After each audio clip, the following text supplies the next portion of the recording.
పునరుద్ధాన శక్తితో సమాధిలో మనము లేము, సమాధిని మనము గెలిచాము. హల్లెలూయా. యేసుక్రీస్తుతో పాటు మనం లేచాము, యేసుక్రీస్తుతో పాటు మరలా తిరిగి నడుస్తున్నాము. పునరుద్ధాన శక్తి మీకు కలుగును గాక, పరిశుద్ధాత్మ శక్తి నీకు కలుగును గాక, దేవుని భాష నీలో కలుగును గాక. ఈ తలములో, ఈ స్థలములో ఒక శక్తి, ఒక కృప, ఒక అభిషేకం నీకు కలుగును గాక. చప్పట్లు కొడుతూ దేవుని అంగీకరిస్తూ కలుగును గాక, కలుగును గాక. ఆదిలోను దేవుడు కలుగును గాక, ఇషియా హత్తుల కలుగును గాక, కలుగును గాక, నిశ్చయముగా కలుగును గాక. ఆమేన్. రాజుతో మనవి చేస్తూ ఉన్నాడు, మరల కట్టే కృప నాకేమో. ఇప్పుడు మనం ఏం చేయాలి? దేవుడు నీకు అద్భుతం చేయాలంటే పరిశుద్ధాత్మ దేవుడు నాతో చెప్పిన మాట, ఈ ప్రార్థన చేయమన్నాడు.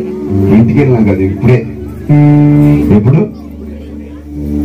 ఇదే రక్షణ దినం. ఆమేన్. అందరూ మోకరించి ఎంత ఏడుస్తే అంత ఏడవండి, దొల్లే వాళ్ళు దొల్లండి. పక్క నుండి అక్క గురించి మనకు నేను పుట్టుతాడు. నేను ఎవ్వరి మీద చేతులేసి ఇప్పుడు ఏం ప్రార్థన ఏం చేసేది లేదు. నీ మీద సర్వోన్నతుడు ఏం చేయబడతాడు, అభిషక్తుడు నీ మీద చేయబడతాడు. మరణాన్ని గెలిచిన దేవుడు నీ మీదే తల మీద చేయబడతాడు. సృష్టికర్త నీ తల మీద చేయబడతాడు. దేవుని సన్నిధిలో మోకరిద్దాం, రాజుకు విజ్ఞాపన చేద్దాం. పాస్టర్లో కూడా ఎవరైనా సరే ఒకవేళ సంఘం పడిపోతుందా, బలహీన పడుతుందా, ఉన్న చోటనే మోకరించండి. సిగ్గు మనకొద్దు, సేవకులని మనకి బిరుదు పైకే గాని పరిశుద్ధాత్మ ఎదుట మనము దాసులమే, మనం కేవలం దేవుని ఎదుట చిన్నవారమే. దిమాకార హతులబా దేవా, అందరూ మోకరిద్దాం. ప్రభువా, రాజు సమూహం ఎదుట మొరపెడుతున్న రాజు అడుగుతున్నాడు, ఇప్పుడు నేను ఎందుకు దుఃఖంతో ఉన్నా, ఎందుకు కలవరతో ఉన్నా?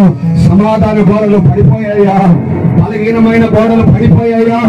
ఓ, పరిపూర్ణత నీలో పడిపోయిందా? పరిశుద్ధత నీలో పడిపోయిందా? మోకరించండి, మోకరించండి. నువ్వు తెలుగులో ప్రార్థన చేసిన, నీ తమిళ జపం పన్నాలు, ఎంత మునిలోని జపం పన్నాలు పర్వాలే. కర్తర్ దేవుడు చూస్తూ ఉన్నాడు.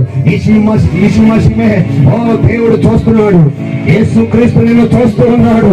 సర్వశక్తిమంతుడు నేను చూస్తున్నాడు. మొరపెట్టు. రమా కలియ హందురివియా రోకామాన షేయా. మొరపెట్టు, మొరపెట్టు, మొరపెట్టు, మొరపెట్టు. హల్లెలూయా. యేసయ్యా, ఏడవండి, ఏడవండి. రాజు దగ్గర మొరపెడుతున్నాడు.